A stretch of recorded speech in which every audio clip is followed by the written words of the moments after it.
ఆ ఊరు బయట ఇటుక బట్టీలల్లా క్యాష్ బాక్సులు పక్కనే ఖాళీగా పడి ఉన్నాయిగా.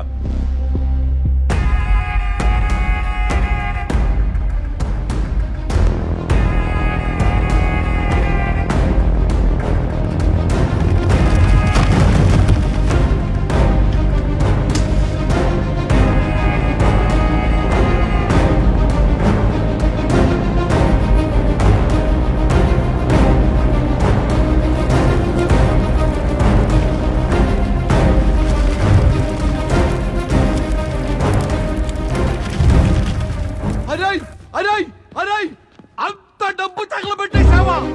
పిచ్చ నా కొడుక, ఒకటి కాదు రెండు కాదు 2000 కోట్లు రా. రేయ్ నిజంగా తగలబెట్టేశావా? అంత డబ్బు గాలిస్తే అరటన్నిటికి కాలిని బాలిబయ్యా. మాంత్రికుడి ప్రాణం రామచిలకలో ఉన్నట్టు